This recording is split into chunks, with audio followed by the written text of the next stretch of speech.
আজ আমরা বক্সারের যুদ্ধ, যেটা 1764 সালের 22 অক্টোবর হয়েছিল। পলাশির যুদ্ধ হয়েছিল 1757 সালের 23 জুন। ডেটটা খুব ইম্পর্টেন্ট। আজকে যে তথ্যগুলাই নিবে তার ডেট নিবে, তবেই তুমি ঘটনা মনে করবে। আজকের ক্লাসটাতে অন্তত 7টা 8টা ডেট দেবো। সেই ডেটগুলো খুব ইম্পর্টেন্ট। ডেটগুলা সবাই একটু ধ্যান দিয়ে দিয়ে করতে হবে। তাহলে যখনই ঘটনাটা আমার ব্রেনে একটা গল্প মনে হবে, তখনই সবকিছু মনে থাকে। এটাই কনসেপশন ইতিহাসের। গল্প যতক্ষণ পর্যন্ত না প্রশ্ন উত্তর থাকছে তোমার জীবনে, ততক্ষণ ইতিহাস পড়া। আর যতক্ষণ গল্প হয়ে যাচ্ছে, ঘটনা হয়ে যাচ্ছে, তখন সিনেমার মতন মনে থাকবে।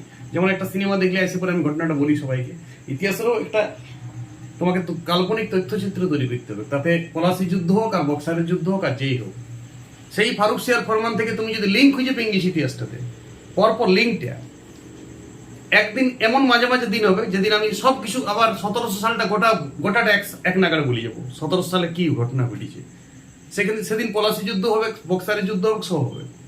আজকে আমি বক্সারের যুদ্ধের ব্যাকগ্রাউন্ডটা পড়াবো। এর ব্যাকগ্রাউন্ড কি ছিল, হঠাৎ কি করে কোনো যুদ্ধ হয়, প্রেক্ষাপট ক্লাস আমি বলেছি। যে কোনো যুদ্ধের, যে কোনো বিপ্লবের, যে কোনো বিদ্রোহের প্রেক্ষাপট খুব ইম্পর্টেন্ট। ব্যাকগ্রাউন্ডটা খুব জানতে হবে। সেখানে কারণ লুকিয়ে আছে, ঘটনাটাও এখান থেকে পাবে তুমি, ফলাফলও পাবে, অনেক কিছু তুমি বানাতে পারবে। এবং বক্সারের যুদ্ধের গুরুত্ব কি ইতিহাস, ভারতের ইতিহাস, এটা তো খুব খুব ইম্পর্টেন্ট প্রশ্ন। বক্সারের যুদ্ধের কারণ থেকে বক্সারের যুদ্ধের গুরুত্বটা খুব ইম্পর্টেন্ট। পলাশি যুদ্ধের থেকেও বক্সারের যুদ্ধ গুরুত্ব অপরিসীম। পলাশি যুদ্ধ 1757 সালের 22 জুন হয়েছিল। ঠিক তার থেকে 7 বছর পর 1764 সালের 22 অক্টোবর, যখন দুর্গাপূজা হয়, সিজনটা মনে করবে, অক্টোবর, 22 অক্টোবর, অমনি সময়, শরৎকাল, আশ্বিন মাস, সেই সময়টা বক্সারের যুদ্ধ হয়েছিল বিহারের বক্সার নামক জায়গাতে। বিহারের যেটা বক্সার, সেটা বাংলারই তখন অন্তর্গত। বাংলা, বিহার, উড়িষ্যা তো বাংলার নবাবী মসনদেরই পার্ট। আবার বলছি, সেই সময় দিল্লির সুলতান 1759 পর্যন্ত দ্বিতীয় আলমগীর। এর আগের ক্লাসও পলাশি যুদ্ধের ক্লাস আমার দেখো। আর 1759 থেকে 1800 সাল পর্যন্ত, 1804-5 পর্যন্ত দ্বিতীয় শাহ আলম। লম্বা ছিল দিল্লির সুলতান। তাহলে বক্সারের যুদ্ধতে দ্বিতীয় শাহ আলমের ভূমিকা খুব চলেছে। প্রধানমন্ত্রী দিল্লির সুলতানও। আর 22 জুনে পলাশি যুদ্ধ শেষ হইল। এখান থেকে ঘটনা শুরু হবে। পলাশি যুদ্ধতে সিরাজউদ্দৌলা নিরুদ্দেশ হয়ে গেল। সিরাজউদ্দৌলাকে পরে খুঁজে পাইল। রবার্ট ক্লাইভ মুর্শিদাবাদে চলে এলো। মুর্শিদাবাদে মির্জাফরকে মসনদে বসাইল 29 জুন। ডেটটা খুব ইম্পর্টেন্ট। 1757 সালের 29 জুন মির্জাফর বাংলার মসনদে তথা মুর্শিদাবাদের মসনদে বসে। নবাব তখনও নিরুদ্দেশ, সিরাজউদ্দৌলা তখনও খোঁজা পাওয়া যায় নাই। সিরাজউদ্দৌলা তখন নিরুদ্দেশ। সিরাজউদ্দৌলাকে অবশেষে খুঁজে পাইল মীর মিরন এবং তার সহকর্মীরা, মির্জাফরের ছেলেরা খুঁজে বলেছিল সবাই। পলাশির যুদ্ধ শেষ সময়টাতে সিরাজউদ্দৌলা যুদ্ধক্ষেত্র ছাড়িয়ে চলে এসেছিল, পরিস্থিতি খারাপ দিকে, বৃষ্টি পড়েছিল। পলাশি যুদ্ধটা কিভাবে হয়েছে একটা ক্লাস পরে আমি দেবো, ওই ক্লাসটা ইউটিউবে আমি দিইনি। তো সেই সময় 1757 সালের 29 জুন মির্জাফর রাজা হইল। আর মনে রাখবে, বাংলার মসনদে বসিল, ওটা বাংলার নবাব হইল। ওইটাই রাজা ধরবো আমি রাজাই করবো প্রতিবার ক্লাসটাতে। তুমি ধরে নিবে বাংলার নবাব। রাজা তো দিল্লির সুলতান, দিল্লির সম্রাট। সেই সময়ও দ্বিতীয় আলমগীর, 57 সাল চলছে, 59 সাল পর্যন্ত দ্বিতীয় আলমগীর। ঠিক আছে। এই সময় 2 জুলাই সিরাজউদ্দৌলাকে 8 টুকরা করে কাটা হইল অ্যারেস্ট করার পর। সে কি করে কাটা হয়েছে ডিটেলসে আমি পরে, ওইটা অন্য ক্লাসে আসবে। আজকে আমি বক্সারের যুদ্ধ করেছি, আজকে তো অত ডিটেলসে পড়ে বলি। বাস, মির্জাফর একদম বাংলার নবাব হয়ে গেল। বাস, রবার্ট ক্লাইভ তো বাংলার গভর্নর, ইস্ট ইন্ডিয়া কোম্পানির। এইবার মির্জাফরের সাথে আসলো। মির্জাফর বলছে, এত খরচ হইল পলাশির যুদ্ধে, এত সৈন্য সামন্ত আনলাম, কামান, গোলা বারুদ, তুমি তো বাংলাতে নবাব হয়ে গেলে, তাহলে খরচটা একবার হয়ে যাক। বাস, সেইতে শুরু হইল খরচ। পুরাপুরি 4টে জায়গা নিয়ে নিল। চট্টগ্রাম, কৃপা ধ্যান, আমি ম্যাপটা কিন্তু ভারতের ম্যাপ আঁকবো, তোমরা কিন্তু বাংলাটার দিকে ধ্যান দিবে। হ্যাঁ, তখন বাংলাদেশ ভাগ হয় নাই, ভৌগোলিক ম্যাপটা একটু অন্য টাইপের ছিল। চট্টগ্রাম মানে এইটা বলতে চাইছি পশ্চিমবঙ্গ, এখনকার পশ্চিমবঙ্গ, বিহারটা, উড়িষ্যাটা এবং বাংলাদেশটা, এইটা পুরাটাই ছিল বাংলার নবাবের দখলে। ঠিক আছে? তো চট্টগ্রাম কোথায়? চট্টগ্রাম এখন বাংলাদেশে, মানে চট্টগ্রামটা দিয়ে দিল, ফির হুগলি দিয়ে দিল পুরাপুরি, চচুড়া, হুগলি, চট্টগ্রাম, মালদাটা দিয়ে দিল, নদীর ওপারে আছে মালদা, এখানে ভাগীরথী, হুগলি। ঠিক আছে? আর রাজমহল বিহারের এই এলাকাগুলাতে ইংরেজদের বিনা ট্যাক্সে, শুনো, ফারুকশিয়ার ফরমানও তো 3,000 টাকা দিয়ে বিনা ট্যাক্সে ব্যবসা বাণিজ্য করতে দিয়েছিল, কিন্তু রপ্তানি করতে দিয়েছিল শুধু, আমদানি করার সময় ট্যাক্স লিত। বাংলার নবাব ট্যাক্স লিত, তখন পুরাপুরি ছাড়ি দেয়নি। এখানে পুরাপুরি ওই 4টে জায়গা একদম শুল্ক মুক্ত করে দিল একদম। মির্জাপুর বলছে আমি আর দেখবই না ওই 4টে জায়গায় তুমি অবাধ ব্যবসা করো। আর যুদ্ধের জন্য ক্ষতি বাবদ ইস্ট মেদিনীপুর তো দিয়ে দিয়েছিল সব, এখানটা লিখবে ইস্ট মেদিনীপুর, মানে পূর্ব মেদিনীপুর আজকে যেটা বলছে সেটাও ছেড়ে দিয়েছিলেন, পুরাপুরি ছাড়ি দিল মির্জাপুর। আর মির্জাপুরকে বলতো মান্থলি 6 লাখ টাকা দিতে হবে, এত খরচ হয়েছে, তুমি এত নবাব হয়ে গেলে, তুমি মান্থলি 6 লাখ। বাস, মির্জাপুর অবস্থা খারাপ হলে 6 লাখ টাকা, আমি তো বাংলার নবাব, 6 লাখ টাকা লাও না তুমি। 6 লাখ টাকা দিয়ে দিল, নবাবি পোনা চালাচ্ছিল, মির্জাপুর বাংলার নবাব ছিল। আর দ্বিতীয় আলমগীরকে ট্যাক্স দিত, ও বিস্তর এলাকা, আজকে যেটা বাংলাদেশ, আজকে যেটা পশ্চিমবঙ্গ, আজকে যেটা বিহার, আজকে যেটা উড়িষ্যা, পুরাটার নাম একসাথে ছিল বাংলার নবাব, পুরাটা বাংলা নামে পরিচিত ছিল তখন। আর এইখানে দিল্লিতে ছিল কে? দিল্লির বাদশাহ কে? আলমগীর। তো আলমগীর। আর এইখানে কলকাতা হেড অফিসে আছে, ইস্ট ইন্ডিয়া কোম্পানির হেড অফিসটা কোথায়? কলকাতার থেকে বিভিন্ন জায়গায় কুঠি ছিল ইংরেজদের, কাসিম বাজারও একটা কুঠি ছিল। মুর্শিদাবাদের সিরাজদৌল্লা ছিল হেড অফিস, আর মুর্শিদাবাদের কানগড়াটাতে কাসিম বাজার বলে একটা কুঠি ছিল। কুঠিগুলাতে ইংরেজ সরকার বিভিন্ন ব্যবসা বাণিজ্য করত। আর কলকাতা ওদের হেড অফিস ছিল। ফোর্ট উইলিয়াম দুর্গ একবার ভেঙে দিয়েছিল, পরে আরো নির্মাণ করেছে রবার্ট ক্লাইভ। একবার ভেঙে দিয়েছিল, তারপরে আবার তো আগের পলাশী যুদ্ধের তো বলেছি, সব প্রেক্ষাপটে সব বলে দিয়েছি তোমাকে। ভাঙিয়ে দেওয়ার সিরাজউদ্দৌলা কলকাতা দুর্গ পতন করে দিয়েছিল, আবার কলকাতা দুর্গ পুনরায় দখল করেছে রবার্ট ক্লাইভ আর অ্যাডমিরাল ওয়াটসন। মাদ্রাজ থেকে এসেছিল, মনে আছে তো? মাদ্রাজ থেকে নৌবাহিনী নিয়ে এসেছিল। 1756 সালে আবার পুনরায় দখল করেছিল। 1757 সালের ফেব্রুয়ারি মাসে আলীনগরে সন্ধি হয়েছিল। কলকাতা দুর্গটার জন্য যত খরচ সিরাজের কাছে দিয়েছিল,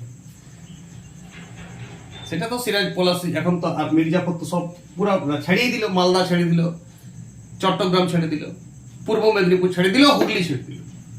এইবারে শুনুন, এইবারে কৃপা ধ্যান দে। আরে ফরাসির আগে তো চন্দননগর কুঠি আক্রমণ করে দিয়েছিল, তার আগেই তুমি তো জানো, মার্চ মাসে 1757 সালে ফরাসির অবস্থা খারাপ হয়ে গিয়েছিল। মানে ফরাসি ইস্ট ইন্ডিয়া কোম্পানি আর ব্যবসা করতে পারছিল না, কিন্তু একটা কোম্পানি বিরাট তখন টেকেছিল, আর একটা কোম্পানি মির্জাপুরেরও খুব ফেভারিট ছিল। সেই কোম্পানিটা হচ্ছে ওলন্দাজ কোম্পানিটা, ওলন্দাজ ইস্ট ইন্ডিয়া কোম্পানি। এটাও ইস্ট ইন্ডিয়া কোম্পানি, কথা বুঝে আসবে। শুধুমাত্র আমরা যেটা পড়েছি সেটা England east India company. East India company নানান দেশ থেকে করেছিল। ইউরোপ তো এইটা ইউরোপ, জানো তো সবাই, ইউরোপ এইটা ভূগোলে পড়েছো। এইখানটায় নেদারল্যান্ড বলে একটা দেশ আছে, ওই দেশের অধিবাসীরাকে ওলন্দাজ বলা হয়। সেই ওলন্দাজ ইস্ট ইন্ডিয়া কোম্পানি কিন্তু চুচুড়ায় ওদের হেড অফিস ছিল, চন্দননগরে হেড অফিস ছিল ফরাসিতে। ওর আগে তো ফুটে নিয়েছে, আগেই সিরাজউদ্দৌলার আগেই। কথা বুঝে এসছো না বুঝে এসছো? চন্দননগর কুঠি আক্রমণ 1757 সালের 29 মার্চ, রবার্ট ক্লাইভ। সেটা আমি পলাশী যুদ্ধে বলেছি। এইবারে শুনো, দেখছি এতগুলা দিয়ে দিলাম, আমাকে নবাব করল, তার পরিবর্তে এতগুলা দিয়ে দিলাম, বার্ষিক 6 লক্ষ, মাসিক 6 লক্ষ টাকা ট্যাক্স চলেছে। মাসিক 6 লক্ষ টাকা কিছুদিন পরে আবার এই রবার্ট ক্লাইভ ডাকিল। মির্জাপুর কি হচ্ছে না জানো, 6 লক্ষ টাকায় বহুত খরচ। তুমি তো বাবা নবাব হয়ে গেলে, সিরাজউদ্দৌলাকে কেমন গুছাইবে বলো সবাই মিলে? তো ওটা 15 লক্ষ মান্থলি 15 লক্ষ দিবে। মির্জাপুর দিতেই হবে, উপায় নেই। মির্জাপুরের মনে রাখছি, বেকার সিরাজউদ্দৌলা গুছাইলে বলি পুরা ট্যাক্স লিখে 4টা জায়গা ছেড়ে দিল, আরো ট্যাক্স লিখে। আর নেদার আর ওলন্দাজ ইস্ট ইন্ডিয়া কোম্পানি ছিল পিরিতের ব্যবসায়ী, কার পিড়িতের ব্যবসায়ী ছিল? মির্জাপুরের। মির্জাপুর ওলন্দাজের সঙ্গে বিরাট পিড়ি। ওলন্দাজ ইস্ট ইন্ডিয়া কোম্পানির ট্যাক্স পাইতো, আর ইয়ারা তো সারা ফারুক শের ফরমান করা আছে, কথা বুঝে এসছো কিনা? ইয়ারা তো বিনা ট্যাক্সে ব্যবসা করছে। তাহলে নবাবের লাভ কিসে হবে? নবাবের টাকা কিসে পাবে? নবাব কিসে টাকা গুনিবে? যত ওলন্দাজ মানে নেদারল্যান্ডের ইস্ট ইন্ডিয়া কোম্পানি যত ভালো ব্যবসা করবে এখানে, তত ইয়ারা ট্যাক্স পাবে মির্জাপুর। মির্জাফর গরিবে পুরা তো 2-3 টাকা রোজ রোজ রোজ রোজ গরিবে। কিন্তু মির্জাফর গইতে পাইছে না নেদারল্যান্ডকে, তো নেদারল্যান্ডের জায়গায় ছিল এইগুলা, মেন জায়গাগুলো নিয়ে নিয়েছে অবাধ ব্যবসা। আর এগুলা নেদারল্যান্ড ব্যবসা করতে, এগুলাতে আমদানি রপ্তানি বিভিন্ন দ্রব্য করতে, ওদের দেশ থেকে ইউরোপ থেকে বিভিন্ন জিনিস নিয়ে আসতে। আর ইউরোপ থেকে তো ইয়ারা ইংল্যান্ড ইস্ট ইন্ডিয়া কোম্পানিও তো নিয়ে আসে না, এখানে বাংলার মানুষকে বিকে টাকা তুলে বিনা ট্যাক্সে। ওরা তো দিল্লি থেকে তো বিনা ট্যাক্সে করাই আছে। 1717 সালে ফারুক সিয়ার ফরমান ইস্ট ইন্ডিয়া কোম্পানি পুরনো ক্লাস দেখে আসো, তবে তোমার সুতা গাইতে দেবে। হঠাৎ তুমি বক্সারের যুদ্ধে কনসেপশন পাবে না। ইতিহাসটা একটি সুতা বটে। তুমি আমার ফারুক সিয়ার ফরমান ক্লাসটা আগে দেখো, তারপর বাংলার নবাবী শাসনকাল বলে একটা ক্লাস দিয়েছি, সেইটা দেখো। পলাশী যুদ্ধের প্রেক্ষাপট দিয়েছি, সেইটা দেখো। ফির পলাশী যুদ্ধের কারণ দিয়েছি, সেইটা দেখো। আজকে তুমি বক্সারের যুদ্ধের প্রেক্ষাপট দিচ্ছি। ধারাবাহিক ক্লাস দেখো, তুমি গল্প পাবে, নাহলে প্রশ্নোত্তর মনে হবে ইতিহাস। সিনেমা মনে হবে যদি তুমি ধারাবাহিক ক্লাস দেখো, সিনেমা মনে হবে এইটা। তাহলে এই ওলন্দাজ কথার বুঝতে হচ্ছে, ওলন্দাজ নেদারল্যান্ড থেকে যে ইস্ট ইন্ডিয়া কোম্পানি এসেছে, তাদের হেড অফিস ছিল চুচুড়া, হুগলির চুচুড়া তাদের হেড অফিস ছিল। এবং ওদের কুঠি ছিল এইগুলাতে, এই চট্টগ্রাম, এই মালদা, এই পূর্ব মেদিনীপুর, এই রাজমহল বিহার দিকের একটু জায়গা, এইগুলাতে ইয়ারা ব্যবসা বাণিজ্য করতো। এবং মির্জাফর প্রচুর ট্যাক্স পাইতো এটাতে। বাংলার নবাব প্রচুর ট্যাক্স পাইতো। 1758 সাল 59 সাল ভালোই ট্যাক্স পেয়েছে ওলন্দাজদের কাছ থেকে। কিন্তু এয়ারপোর্ট তো এইটা তো রবার্ট ক্লাইভ নিয়ে নিল মির্জাফরকে, আর মান্থলি 16 লাখ টাকা করে দিল ট্যাক্সটা। 15 লাখ হইতেছিল না, বলছে 16 লাখ। ঠিক 3-4 মাস পরে বলছে 16 লাখ, 1 লাখ কম, 16 লাখ মান্থলি দাও, চাই অবাধ ব্যবসা করতেও দিন দাও পুরা। মির্জাফর তখন গোপনে গোপনে ওলন্দাজদের সঙ্গে টিক্স কাটাইল যে শুনো, বাংলার জনগণ তো এখন আমার কথা বুঝবে, আমি তো বাংলার নবাব, তোমরাই ব্যবসা বাণিজ্য করবে। গোপনে ষড়যন্ত্র করছিল ওলন্দাজদের সঙ্গে। রবার্ট ক্লাইভের কিন্তু গুপ্তচর ছিল বাবু, রবার্ট ক্লাইভ ছাড়বেন না, খিলাড়ি বটে। ও বুঝেই যে ওলন্দাজের সঙ্গে টিক্স মেরছে। আর মির্জাফর জানে বাবু, তুমি তো তোমার নিজের নবাবের সঙ্গে সেনাপতি ছিল, বেমানি করেছো, তো আমাদের সঙ্গে তো বেমানি করতেই পারো। সেখানে মির্জাফরকে কখনোই বিশ্বাস করে নাই কে? Robert Clive. রাজা করতে পারে, মির্জাফর তখন হাড়ে হাড়ে টের পাইছে সিরাজউদ্দৌলাকে বেকার পুষাইল বলে। কিন্তু কিছু তো করার নাই, পাঁচটা তার ফ্রি যেতে লাগবে। প্রেজেন্ট নিয়ে বলছে ইস্ট ইন্ডিয়া কোম্পানির ব্যবসা বাণিজ্যটা কমাবো, দাপটটা কমাবো। শুনিবে কেনে কথা 1759 সালের 25 নভেম্বর একটা ঘটনা ঘটে গেল। 1759 সালের 25 নভেম্বর একটি অ্যাডমিরালকে পাঠাইল, ঠিক আছে, গভর্নরকে পাঠালো। 1700 বিদুরার যুদ্ধ, এটা খুব ইম্পর্টেন্ট, দেখছি একটু। বিদুরার যুদ্ধ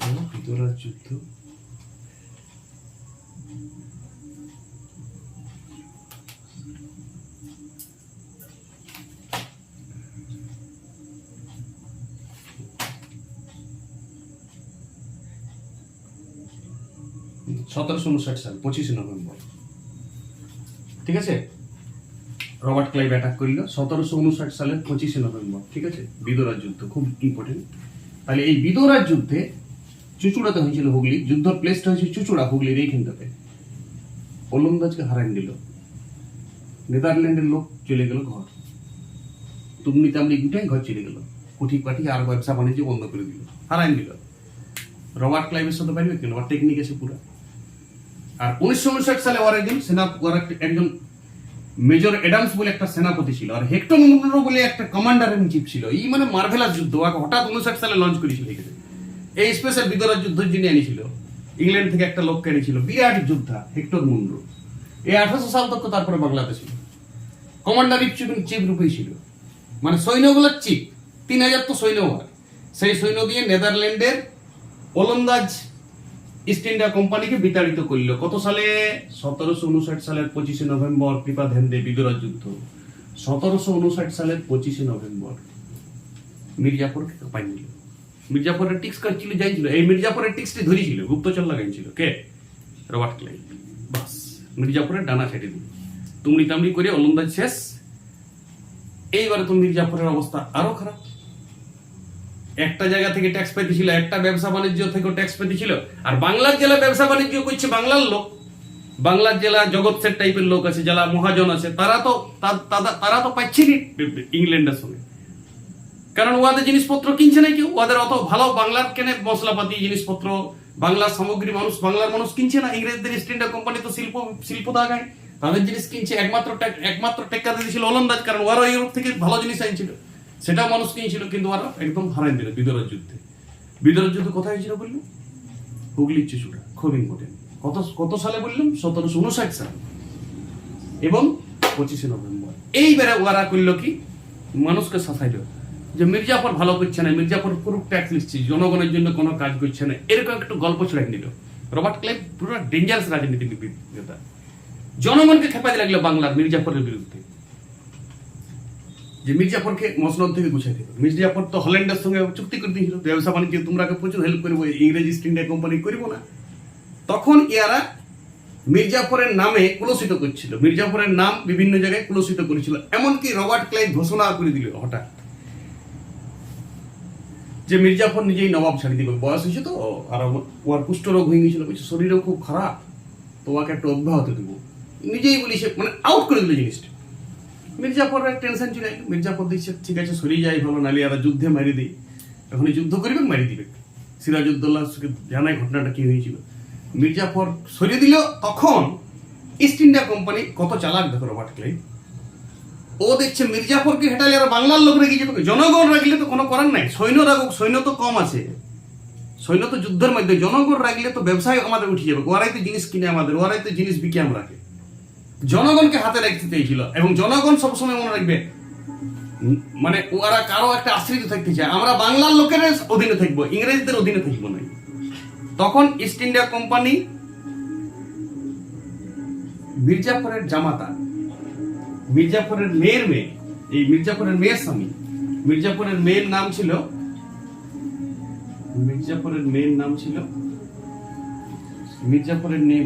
ছিল ফাতিমা বেগম।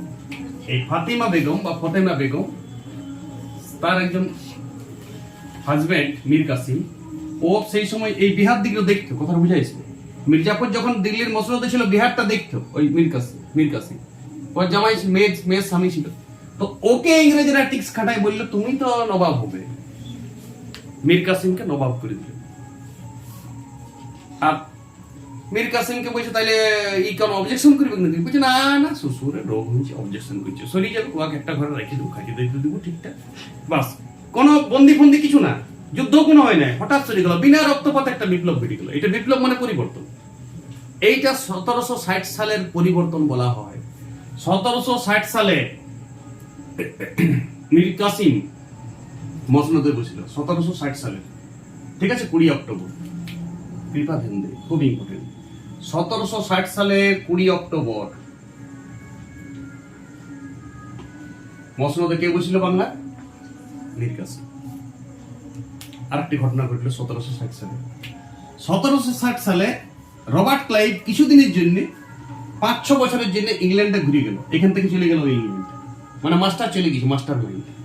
মীর কাসিমকে করে দিল কি, মসনদে বসাই দিল, এবং ওয়ার জায়গায় 1760 সালে হেনরি ভ্যানসিটাটকে গভর্নর বানিয়ে দিল। বাংলার গভর্নর রবার্ট ক্লাইভ ছিল, পলাশী যুদ্ধের পর থেকে গভর্নর হয়ে গেছিল। ইস্ট ইন্ডিয়া কোম্পানির গভর্নর ছিল। বাংলার ইস্ট ইন্ডিয়া কোম্পানির গভর্নর কে হইল তখন? হেনরি ভ্যানসিটাট, নামটা একটু লিখবে, হেনরি ভ্যানসিটাট। এই গভর্নর হইল, কোথাকার গভর্নর হইল? বাংলার ইস্ট ইন্ডিয়া কোম্পানি, মানে এইখানের মালিক। কোথাকার মালিক মানে হেড অফিস কোথায়? কলকাতা, ফোর্ট উইলিয়াম অফিসটাতে বসছিল ওই মালিক। ওর আন্ডারে কাজ করছিল Hector Munro, commander in chief. ওর আন্ডারে কাজ করছিল আরেকজন মেজর অ্যাডামস, এই মেজর ছিল, মানে সৈন্যবাহিনীর প্রধান, আর সৈন্যবাহিনীর যুদ্ধক্ষেত্রে একদম প্রধান ছিল হেক্টর মনরো।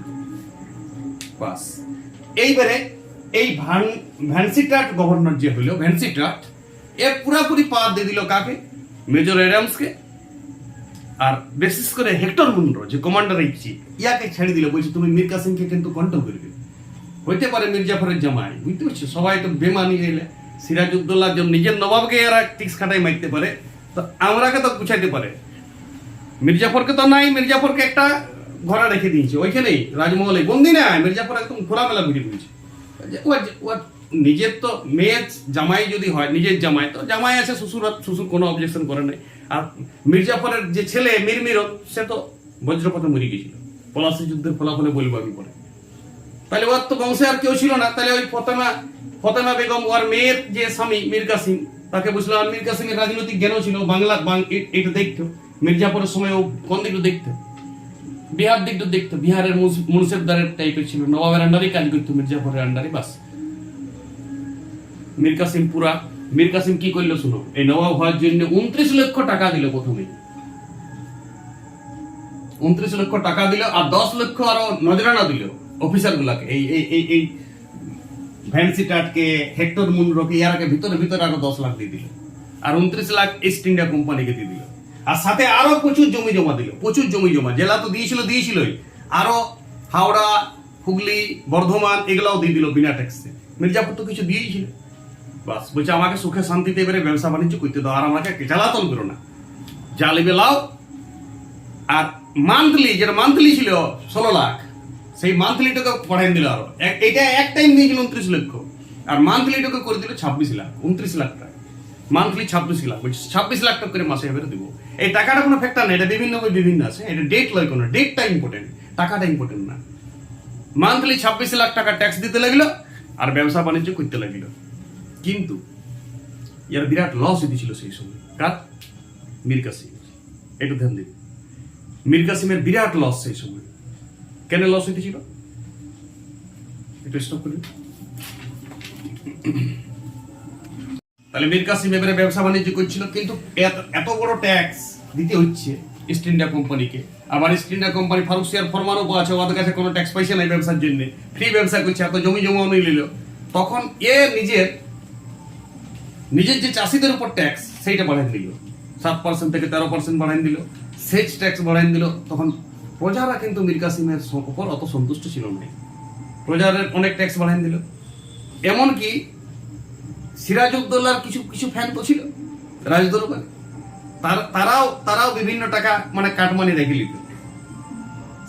সিরাজউদ্দৌলার কিছু আলীবর্দী খানের কিছু গোত্র ছিল, তারা রেখে নিত, সেইগুলার থেকে জোর করে ট্যাক্স আদায় করলে এবং ওইগুলাকে ওই পদ থেকে বিতাড়িত করে দিল মীর কাসিম। রাজদরবারে রাখলেই নেই, মানে বাংলার মসনদ ওইগুলাকে হেঁটাই দিল, সবগুলাকে হেঁটাই দিল প্রত্যেকটাকে।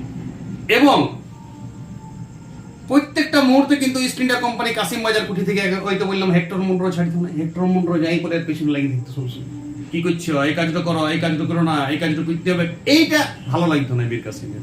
মীর কাসিম কিছুটা স্বাধীন চেতা ছিল, বাংলার স্বাধীন নবাব তো ছিল নাই, শেষ স্বাধীন নবাব সিরাজউদ্দৌলা। ইয়ারা তো পুরা ইস্ট ইন্ডিয়া কোম্পানি বসেছে, এর আগে ইস্ট ইন্ডিয়া কোম্পানি বসেছে, ইংরেজ ইস্ট ইন্ডিয়া কোম্পানি। তো তখন ওর ভালো লাগছিল না, যখন ইয়ার পেছনটা লেগেছিল। আর কলকাতা আর মুর্শিদাবাদ কত দূরে, একদম কাছাকাছি। 1760 সালে ইয়ার প্রতি মুহূর্তে এ বলেছিল একটা রোড বানাবো, তখন বলছে না রোডটা বানাইতে হবে না। এ বলেছিল মালদাতে নদীটা, ভাগীরথী হুগলি নদীটা আছে না, মালদা দিয়ে যাওয়ার জন্য ফতেমা বেগমের নামে একটা সেতু বানাবো, যেটা মুর্শিদাবাদ থেকে মালদা যাওয়া যায়। পরে যেটা ফারাক্কা ব্রিজ আছে সেটা আলাদা, আরেকটা ব্রিজ বানাবো বলেছিল, যেটা মালদা থেকে মালদার শাসন করতে সুবিধা হবে। করতে দেয়নি ইস্ট ইন্ডিয়া কোম্পানি, তো নাক গলা ছিল বিভিন্ন জায়গায়। আর মীর কাসিমের নামে মীর কাসিমকে ছোট করার চেষ্টা, সবসময় মীর কাসিম যেমন আমাদের আন্ডার থাকে, বাংলার জনগণকেও খেপাইতে লেগেছিল, যে তোদের ট্যাক্স বাড়িয়ে দিয়েছে, দেখ তোরা কেমন নবাব দিলিস, প্রচুর ট্যাক্স কেন বাড়াবে। আর এদিকে নিজের ট্যাক্স লিসে মান্থলি 26 লক্ষ, ওইটা মেকআপ কি করে করিবে? সেই জন্য এদিকে ট্যাক্স নিতে হচ্ছে জনগণের কাছ থেকে, জনগণকে খেপাইছে। সেই জন্য ও মুর্শিদাবাদ থেকে মুঙ্গেরে, বিহারের মুঙ্গেরে 300 কিলোমিটার জায়গার পেছনে রাজধানী স্থাপন করিল, চলে গেল এখান থেকে, রাজধানী নিয়ে শিফট করে দিল 62 সালে। খুব ইম্পর্টেন্ট এটা, ঠিক আছে? 62 সালে চলে গেল, রাজধানীটাকে শিফট করে দিল 1762। টিপা ধ্যান দে। এখন রবার্ট ক্লাইভ নাই, রবার্ট ক্লাইভ ইংল্যান্ডে চলে গেছে, কথা বুঝে এসছো? ও ইংল্যান্ডে ওকে বিভিন্ন অক্সফোর্ড, মানে পলাশী যুদ্ধের যে বাহবাটো সেইটা দিছে সেই সময়। আর বিচার তো এখনো হয়নি, পরে রবার্ট ক্লাইভের আবার বিচারও হবে, কিন্তু এখন ওকে বাহবা দিছে। প্রায় ইমরাই পুরা দিছে ইস্ট ইন্ডিয়া কোম্পানিকে, ইংল্যান্ডের যারা রাজা রানী আছে, অক্সফোর্ড বিদ্যালয় আছে, তারা অ্যাওয়ার্ড দিছে বিভিন্ন ধরনের, ওইখানেও ছিল। এই দিকটা কে দেখছিল তখন? হেড কে ছিল? Vansittart, Henry Vansittart. আর হেক্টর মুনরো ছিল কমান্ডার ইন চিফ, আর মেজর অ্যাডামস ছিল সেনাপতি। এইবারে যাই পরে এ দেখছে এরা যে কোনো দিন অ্যাটাক করতে পারে। হেক্টর মুনরো বিরাট ডেঞ্জারাস বটে, ও জানতো মির কাছে। তখন ই কি করলো কি, মুঙ্গেরে যাই পরে আর্মেনীয়, বুঝা যাচ্ছে কথা, মধ্য এশিয়া থেকে একদম আর্মেনীয় আছে, অ্যাকচুয়াল তুরস্ক, মানে ইউরোপের এইখানটা তুরস্ক দেশ হচ্ছে না, মধ্য এশিয়া থেকে আর্মেনীয়, ফার্সি, ফরাসি, পার্সি, তাতার প্রণালীর লোকজনকে বীরগুলাকে নিয়ে আসতো এবং এইখানে অস্ত্র কারখানা তৈরি করেছিল গোপনে গোপনে। 1763 সালের জুন মাসে অস্ত্র কারখানা ছিল গেগরি এবং গুরগিন খান। গেগরি এবং গুরগিন খান বলে লোক ছিল, গেগরি ও গুরগিন খান। এরা আর্মেনিয়া থেকে বীর যোদ্ধা নিয়ে এসেছিল, কেমিস্ট্রি জানতো এরা। ইয়ারাকে দিয়ে এইখানে আগ্নেয়াস্ত্র বানাবার চেষ্টা করেছিল, কামান, বোমা, বন্দুক, এইগুলা। যে দেখছে আমাদের সৈন্য গাদা আছে, 30-40 হাজার সৈন্য আছে, কিন্তু ইয়াদের 3000 সৈন্য ফাইল কিভাবে? আধুনিক অস্ত্র ছিল। আর ইউরোপীয় যুদ্ধ সাজসজ্জা, যুদ্ধের যে টেকনিক গুলা, ইউরোপীয় টেকনিক গুলো এরা জানতো। এরা তো ইউরোপের কাছেই বাড়ি। এই যে তুরস্ক, বুঝতে পারছো, আর্মেনিয়া, তাতার, এইখান থেকে সৈন্য সব এরা ইউরোপের থেকে লাগছিল, ইউরোপের মধ্যপ্রাচ্যের দেশে। এগুলা দেখবে তুমি ইউরোপের ম্যাপে দেখবে একটু আগেই তুরস্ক বলে একটা দেশ আছে, তুরস্ক, আর্মেনীয়, এইগুলা একটু ইউরোপ মহাদেশের টাচে, এশিয়ার পশ্চিম দিকে আছে দেশটা। সেখান থেকে বীর যোদ্ধা নিয়ে চলে এসেছিল এবং ওরা তাতার, ফার্সি থেকে বিভিন্ন যুদ্ধের টেকনিক শিখতো। এইটা খবর পেয়েছিল মুন্ড্রো তো বাবু ছাড়ে না, এই পেছনে পেছনে তো স্পাই তো আর লাগা আছে। তখন ওরা ইয়াকে আরেকটা যুদ্ধের জন্য দেখছে, এই কারখানা থেকে যদি অস্ত্র করতে পারে, ইয়াকে তো কন্ট্রোল করা যাবে না, এই কাল দিন আমরা হেঁটাতে পারে। তখন ইয়াকে দেখছে অস্ত্র কারখানা শুরু হওয়ার আগেই ইয়াকে অ্যাটাক করো। তখন একটা যুদ্ধ হলো, এই যুদ্ধটাও খুব ইম্পর্টেন্ট। এই যুদ্ধটা হচ্ছে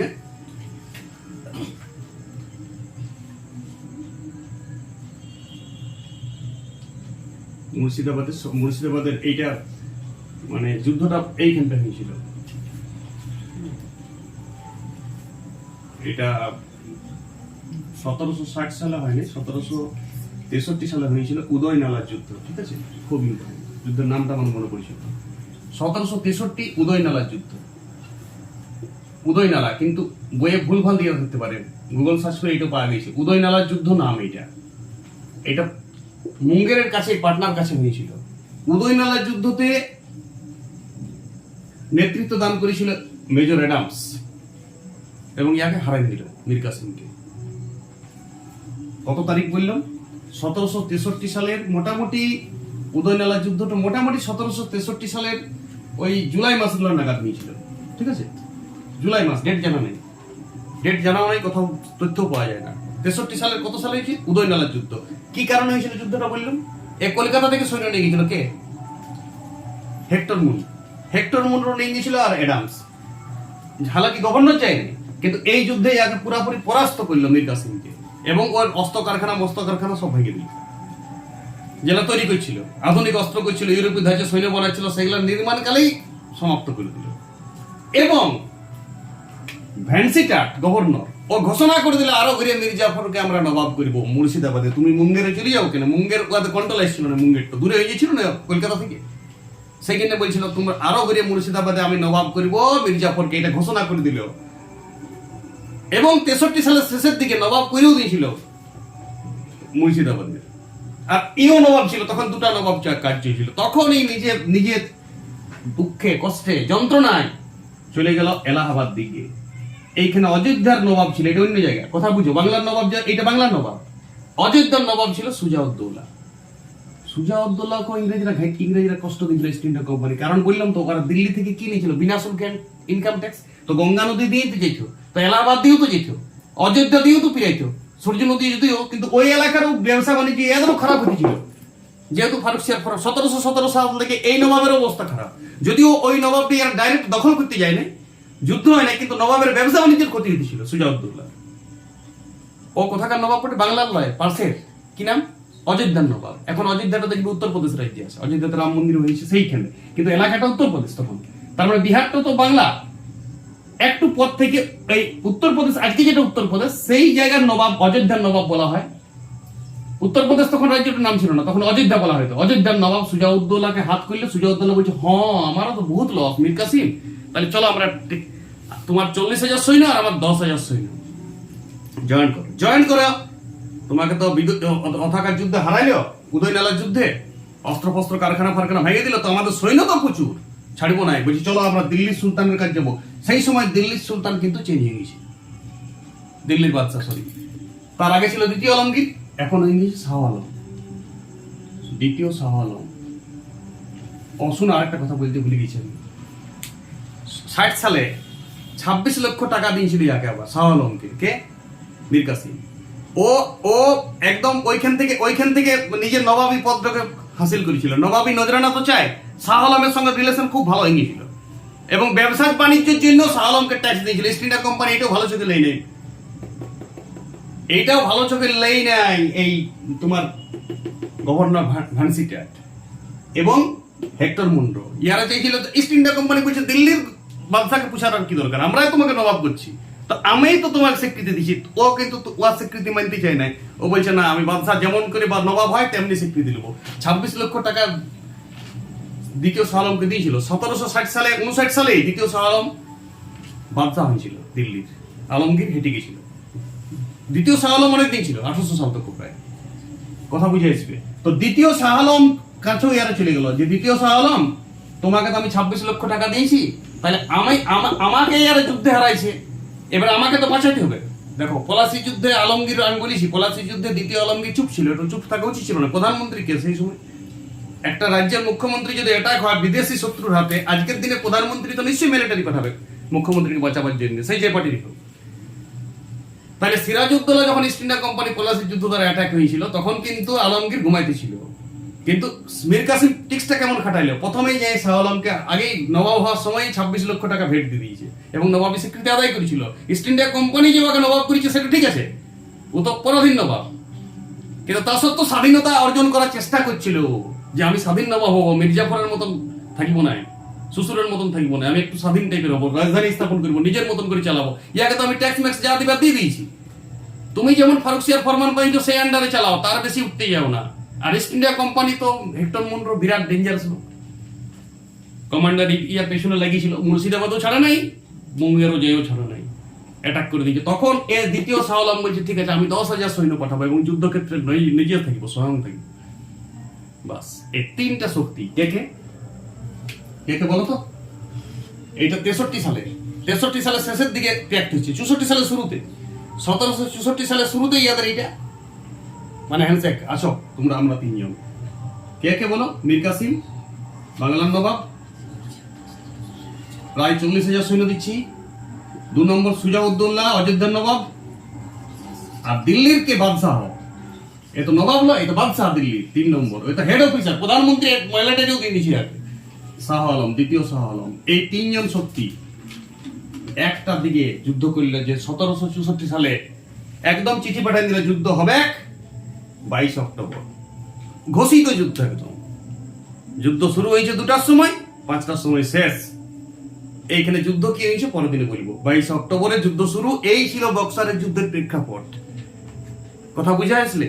বক্সারের যুদ্ধের প্রেক্ষাপটের কাহিনী এইটার মধ্যেই কিছু কিছু বক্সারের যুদ্ধের কারণে ঢুকিবে। তুমি যদি প্রেক্ষাপট বুঝে গেছো তো কারণ নিজের থেকে অন্তত 5-6টা লিখে দেবে।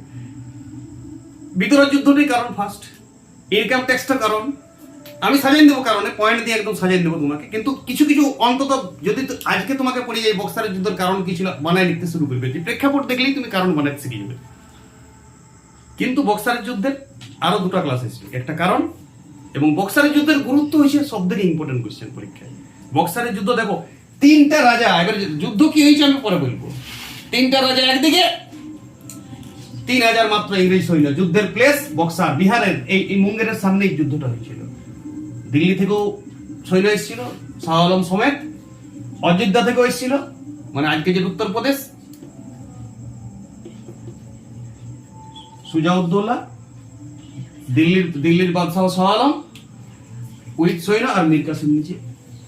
3টা স্ত্রী শক্তি একদিকে, আর ইংরেজ শক্তি একাই, হেক্টর মুন্ড্রো আর মেজর অ্যাডামস আর ভাইসিন্যান্ট গভর্নর তো এখানে বসে থাকছে, ও তো আসতো না, ও তো গভর্নর, ও তো এখানে বসে থাকতো, ও তো রাজনেতা, সৈন্যগুলাই যুদ্ধ জিতে যাবে 3000, এত অস্ত্র শস্ত্র কামান।